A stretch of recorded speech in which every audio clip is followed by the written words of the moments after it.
দয়া নাই ক্ষমা নাই উচ্ছেদ চলিবই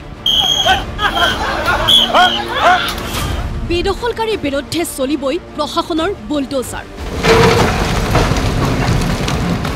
মুখ্যমন্ত্ৰী ডক্টৰ হিমন্ত বিশ্ব শৰ্মাৰ কঠোৰ বাৰ্তা বিলাসীপাৰাৰ চাপৰত উচ্ছেদ চলি থকাৰ মাজতে প্ৰতিক্ৰিয়া ব্যক্ত কৰিলে মুখ্যমন্ত্ৰী ডক্টৰ হিমন্ত বিশ্ব শৰ্মাই উচ্ছেদস্থলীত অখিল গগৈ উপস্থিত হোৱাক লৈ প্ৰতিক্ৰিয়া মুখ্যমন্ত্ৰীৰ 80% সম্পূৰ্ণ হৈছে গধূলি 5 বজালৈ 20% সম্পূৰ্ণ হ'ব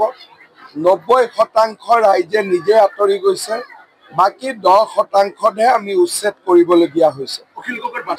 অখিল গগৈৰ এটা নিজস্ব ৰাজনীতি আছে আমাৰ এটা নিজস্ব ৰাজনীতি আছে আমি সদায় খিলঞ্জীয়া মানুহৰ পক্ষত থিয় দিওঁ আৰু অখিল গগৈয়ে সদায় এটা বিশেষ সম্প্ৰদায়ৰ স্বাৰ্থত থিয় হয় সেইটো তেওঁৰ আদৰ্শ আমি আমাৰ লাইনত থাকিম তেওঁৰ লাইনত থাকক কংগ্ৰেছটো কটোৱে নাই এতিয়া উচ্ছেদৰ সময়ত কংগ্ৰেছে ভোটৰ কাৰণে বিৰোধিতা কৰে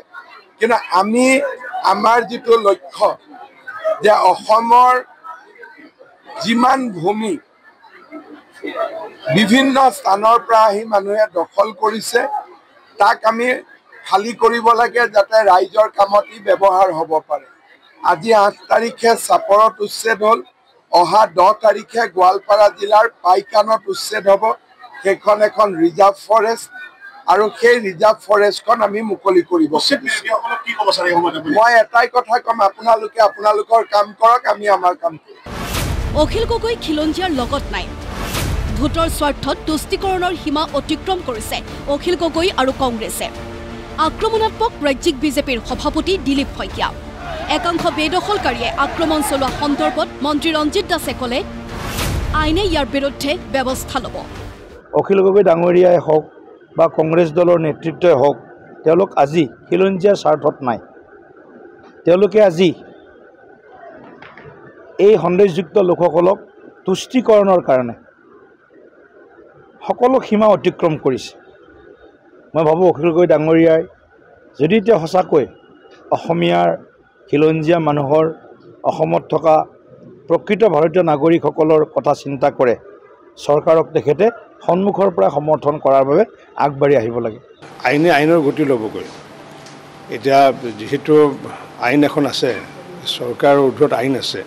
গতিকে আইনে যিটো দিশে কয় সেই দিশে ধাৱমান হ'বগৈ উচ্ছেদ চলোৱাক লৈ মুখ্যমন্ত্ৰীক কঠোৰ ভাষাৰে সমালোচনা বিধায়ক চেয়াৰমান আলীৰ হিমন্ত বিশ্ব শৰ্মাৰ এই কথাবোৰ যোৱা 5টা বছৰ আপোনালোকে দেখি আহিছে এইবোৰ কথাত আমাৰ মিডিয়াৰ বন্ধুসকলক মই অনুৰোধ কৰিছোঁ আপোনালোকে অৱজ্ঞা কৰক কাৰণ তেওঁ ইমান লেতেৰা কথাবোৰ কৈ আছে এজন চিফ মিনিষ্টাৰ ঘিন লাগে এনেকুৱা কথা এজন মুখ্যমন্ত্ৰীৰ মুখৰ পৰা সদায় শুনি থকাটো মইতো কাণত সোপা দিওঁ শুনিব মন নাযায় আৰু কিমান মানে পাতলীয়া কথা আৰে ভাই বাংলাদেশী আছে যদি তুমি কি ঘোঁৰাৰ ঘাঁহ কাটিবলৈ আছে নেকি মুখ্যমন্ত্ৰী হয় কালি এটা টোপোলা বান্ধি পঠাই দিয়া এইবোৰ কথা কৈ লাভ নাই তেওঁৰ একমাত্ৰ উদ্দেশ্য হ'ল লেতেৰা কথা কৈ এনেকুৱা সাম্প্ৰদায়িক কথা কৈ তেওঁ আকৌ চিফ মিনিষ্টাৰ হ'ব খোজে বদৰুদ্দিন আজমলৰ পুত্ৰ সিৰাজউদ্দিন আজমলৰ মতে এই উচ্ছেদ অতি দুৰ্ভাগ্যজনক সাংসদ ৰকিবুল হুছেইনকো সমালোচনা সিৰাজউদ্দিন আজমলৰ Very unfortunate in the sense that poor people instead of the government solving the problem of the people they are multiplying the problems of the people बहुत अफसोस की बात है कि गवर्नमेंट पब्लिक के लिए अच्छाई के बजाय बर्बादी कर रही है ये खाली जो उच्छेद कर रहे हैं ये कम्युनल है हिंदुत्व एजेंडा ये कम्युनल एजेंडा है कि ऐसा है ना मैं कुछ लोगों के बारे में बोलना बंद कर दिया क्योंकि वो लोग इंसान है ही नहीं